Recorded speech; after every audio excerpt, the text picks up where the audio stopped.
본문을 읽습니다. 그러므로 생각하라. 너희는 그때의 육체로는 이방인이요 손으로 육체에 행한 할례를 받은 무리라 칭하는 자들로부터 할례를 받지 않은 무리라 칭함을 받은 자들이라. 그때에 너희는 그리스도 밖에 있었고 이스라엘 나라 밖에 사람이라. 약속의 언약들에 대하여는 외인이요 세상에서 소망이 없고 하나님도 없는 자이더니 이제는 전에 멀리 있던 너희가 그리스도 예수 안에서 그리스도의 피로 가까워졌느니라. 그는 우리의 화평이신지라 둘로 하나를 만드사 원수된 것 곧 중간에 막힌 담을 자기 육체로 허시고 법조문으로 된 계명의 율법을 폐하셨으니 이는 이 둘로 자기 안에서 한 새 사람을 지어 화평하게 하시고 또 십자가로 이 둘을 한 몸으로 하나님과 화목하게 하려 하심이라. 원수된 것을 십자가로 소멸하시고 또 오셔서 먼 데 있는 너희에게 평안을 전하시고 가까운 데 있는 자들에게 평안을 전하셨으니 이는 그로 말미암아 우리 둘이 한 성령 안에서 아버지께 나아감을 얻게 하려 하심이라.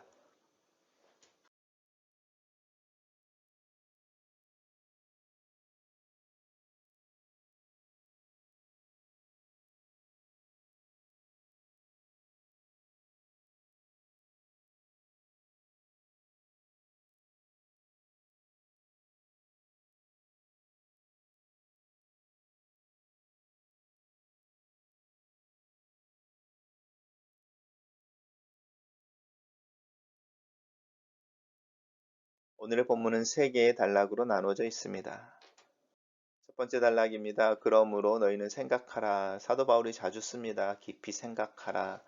어, 이제 생각하라는 거니까 우리를 격려하면서 이제 그 상황이나 이것들 이해하라 이렇게 말하는데 첫째로는 그때에라는 부분입니다. 그때에 예수 그리스도를 알지 못할 때에 그 에베소서 2장에서 계속 지금 이전과 지금이라고 하는 두 개의 서로 다른 시제를 사용하면서 그때 BC와 BC 예수님을 알기 전과 또 AD 예수님을 알게 되어지는 우리의 인생에 있어서 어떤 정점에 대해서 구별하여 설명하고 있습니다. 그때 너희가 육체로는 이방인이었다. 왜 이방인이었다는 말을 한 번 더 말하는데요. 손으로 육체에 행한 할례를 받은 무리들, 육체의 할례를 행하는 것이죠. 결국은 이제 그 유대인들이라고 하는 자신들이 하나님의 약속을 받은 후손이라고 이야기했던 사람들, 그 사람들에게로부터는 할례를 받지 않은 무리라 칭함을 받았다.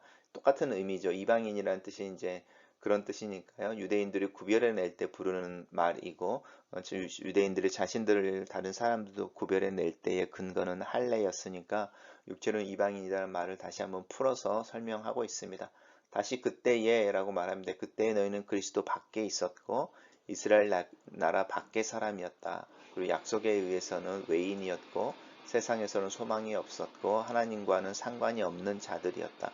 이것을 멀리 있다라는 표현을 쓰고 있죠.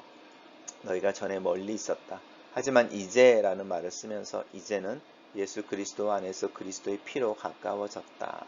예수 그리스도 안에서 그리스도의 고난과 죽음 그리고 부활이라고 하는 복음의 내용으로 우리가 이 그리스도 밖에 이스라엘 나라 밖에 언약들에게서도 밖에 세상에 있어서는 소망이 없이 하나님도 없이라고 하는 그 거리에서 이제 가까워졌다고 할 때 단순히 가까이 움직여졌다라는 것이 아니고 그 안에 들어왔다 또 그것을 경험하게 되었다 이런 뜻입니다.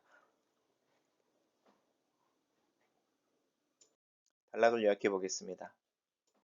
그때에 너희가 이방인 무할례자 그리스도 밖 하나 이스라엘 나라 밖의 사람 언약에 대해서는 외인 세상에 소망이 없고 하나님도 없던 자이더니 이제는 그리스도 예수 안에서 그리스도의 피로 가까워졌다 이렇게 정리했습니다. 두 번째 단락에서는 이제 그는 예수 그리스도를 의미합니다. 우리의 화평이시다. 단순히 평화 이야기를 하는 부분이 아니고 이 화평이라고 하는 것은 적대적인 관계 또 간격이 있었던 갭 때문에 서로 등을 쥐고 있었던 어떤 두 사람 아니면 두 공간 두 관계 그 관계가 이제 하나가 되어졌다라고 하는 것이죠. 그 갭을 그 벽을 예수님께서 허무셨다라는 것입니다. 자기의 육체로 하셨다라고 그리스도의 고난에 대해서 분명하게 이야기하고 있습니다. 법조문으로 된 계명의 율법이라고 하는 것은 이제 구약의 모세를 통해서 주어졌던 율법을 대표하는 것이고 그것을 폐하셨다라고 말합니다. 폐하셨다라는 것은 없앴다, 제거했다라는 뜻, 허물었다라는 뜻이기도 하지만 그것이 언제 일어나는지를 한번 살펴보십시오. 오늘날도 어떤 법이 효력을 잃게 되어질 때 첫째는 새로운 상황이 되어져서 그 법이 더 이상 적용되어지지 않거나 두 번째는 그 법보다 더 나은 법, 그 법이 개정되어지거나 완성되어진 더 나은 형태의 새 법이 나와서 그것이 없어지는 거죠.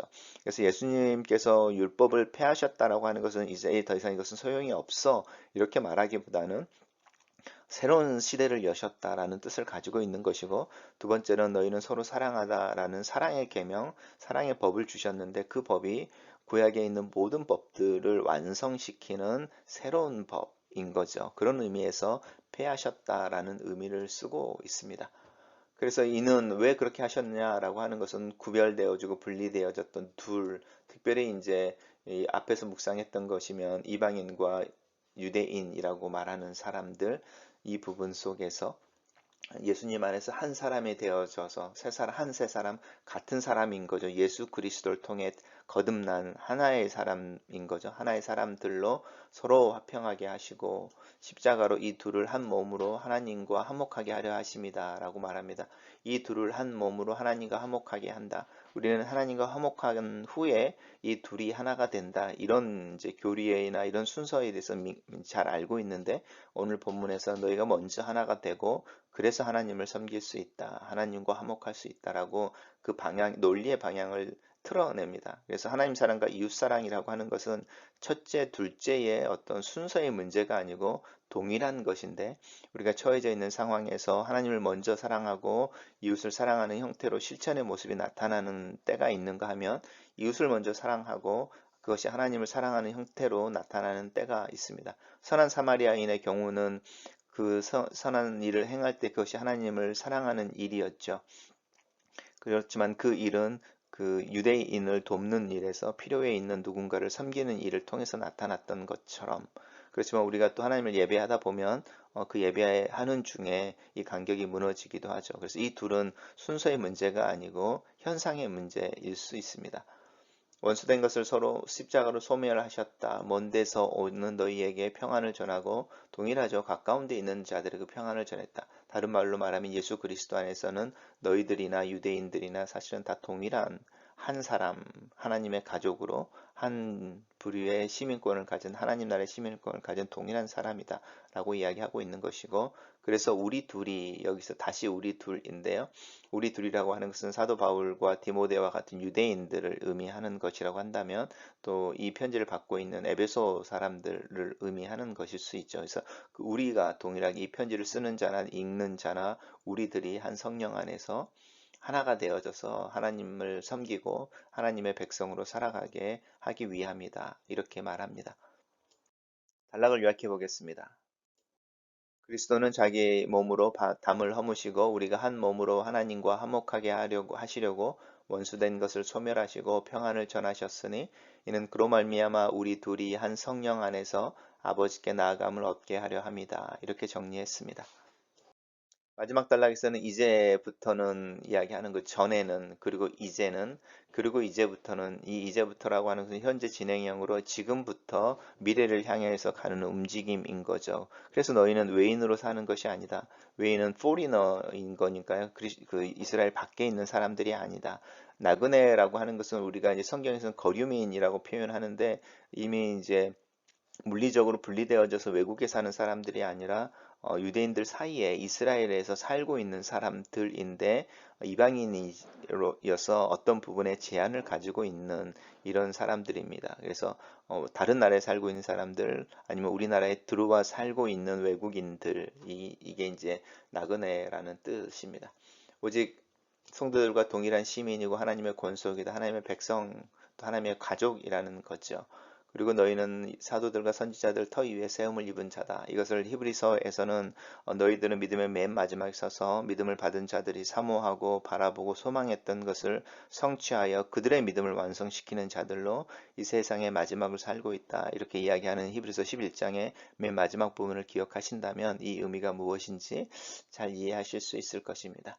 그리스도께서 친히 모퉁이 돌이 되셨다 한데 모퉁이 돌은 어떤 건물을 지을 때 기둥을 세우고 그 기둥 밑에 박는 이제 어느 정도는 밖으로도 표현이 되어져 있는 나와 있는 그런 기초석이라고 하기도 하고요.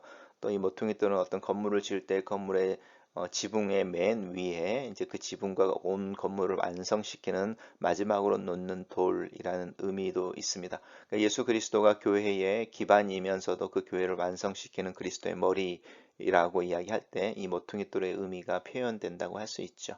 그 안에서 건물마다 서로 연결되어져 주 안에서 성전이 되어져 가고, 이 건물마다라고 하는 것은 뭐 집을 지을 때 우리가 부엌, 거실, 안방, 뭐 작은 방, 화장실 이렇게 나누는 것처럼 그 구별되어지는 공간이지만 그것이 하나의 집인 거죠. 그걸 생각해 보시면 건물마다 서로 연결되어져가 주님 안에서 성전이 되고 하나님이 거하시는 공간이 된다는 뜻이죠.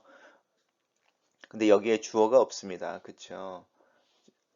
성전이 되어 가는데 그게 너희들인지 우리들인지 이제 이 부분을 좀 빼놨죠. 그리고 오히려 너희도라고 하면서 주어가 따로 나오죠. 재밌지 않습니까?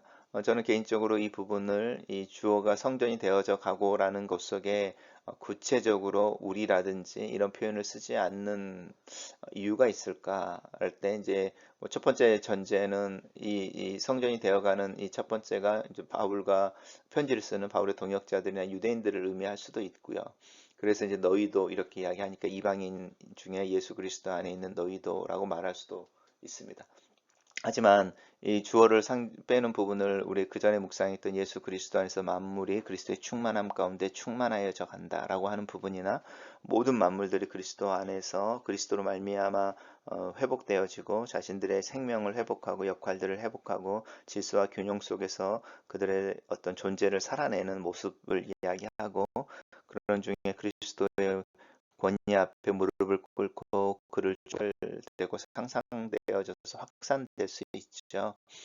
어느 쪽으로 생각해도 좋지만 저는 이 주 안에서 성전이 되어간다는 것을 만물을 충만케 하시는 그 충만이 온 세상을 이렇게 충만케 하는 그때, 그래서 거기에 예수님이 왕으로 임하시는 그것과 연결시켜서 생각해 보고 싶습니다. 너희들 성령 안에서 하나님이 거하실 초소가 되기 위하여 그리스도 안에서 함께 지어져 간다. 단락을 요약해 보겠습니다. 너희는 이제 성도들과 동일한 시민이요 하나님의 권속이며 사도들과 선지자들 터 위에 세우심을 입은 자들이며 그리스도는 모퉁이 돌이 되셨다. 그 안에서 우리가 서로 연결되어 주 안에서 성전이 되어가고 하나님이 거하실 초소가 되기 위해 그리스도 안에서 함께 지어져 간다.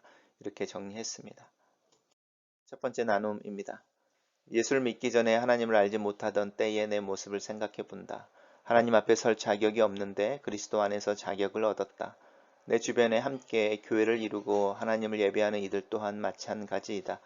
아직 예수 그리스도를 모르거나 자신들의 삶에 집중되어 사는 이들 또한 하나님의 때에 그리스도 안에서 이 수용과 용납, 환영과 환대를 경험하게 되기를 기도한다.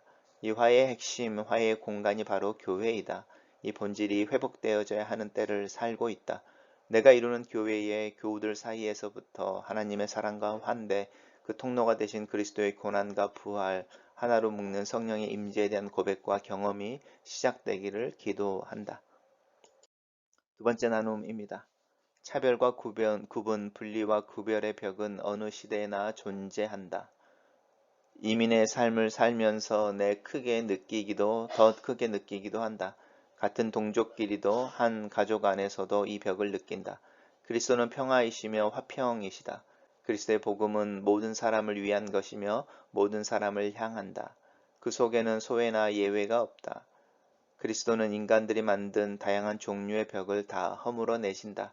그리스도 예수 안에서 이루어지는 하나님의 뜻은 인간을 넘어 모든 피조계가 그리스도의 충만함으로 채워지는 것이다. 이 충만함이 충만하게 하기 위해 교회가 존재한다. 나를 뛰어넘어 내 옆에 있는 이들을, 나와는 다른 이들을 인정하고 공감하며 그들의 존재와 가치를 인정할 수 있는 마음과 태도로 나에게 그리스도의 이름으로 확대되어 지기를 기도한다. 마지막 나눔입니다. 나는 그리스도 예수 안에서 앞서 믿음을 산 성도들, 하늘의 허다한 증인들과 동일하게 하나님 나라의 시민으로 이 땅을 살고 있다. 나는 하나님의 가족이며 내 앞서 하나님의 메시지를 전달하고 복음을 전했던 이들의 고난과 죽음 위에서 믿음을 얻고 믿음을 살고 있는 것을 기억한다. 내가 살고 있는 믿음은 어느 날 갑자기 하늘에서 떨어진 것이 아니다. 오랜 인간의 시간과 역사 속에서 수많은 이들의 개입과 헌신을 통해 나에게까지 흘러온 것이다. 이것이 은혜이다. 이 복음이 모퉁이 돌이신 그리스도를 위하여 또 그리스도를 통해 확장되고 있다. 이 복음을 경험한 이들이 교회를 이루며 하나님이 거하시는 초소가 된다. 나는 그리스도 안에서 다른 교우들과 함께 하나님의 집으로 지어져 가며 우리 안에 그리스도가 계시는 것을 믿는다. 글로 쓰는 기도입니다. 나를 부르셔서 예수 그리스도 안에서 하나님의 가족으로 살게 하신 은혜를 감사합니다. 동일한 부르심, 동일한 삶을 살도록 초대받은 자로서 함께 믿음의 삶을 살기를 기도합니다. 하나님 앞에서 정직하며 타인과 내 자신을 긍정하며 건강한 자아와 삶, 관계의 모습을 통해 복음을 전하며 또 복음이 자라며 열매 맺기를 기도합니다. 나 혼자가 아니라 함께이며 하나님의 가족으로 아버지를 모시고 사는 공동체 안에 있음을 믿습니다. 내가 이루는 이 교회가 주님이 거하시는 주님을 모퉁이돌로 인정하는 그리스도의 몸이 되게 도와주시옵소서. 예수님 이름으로 기도합니다. 아멘.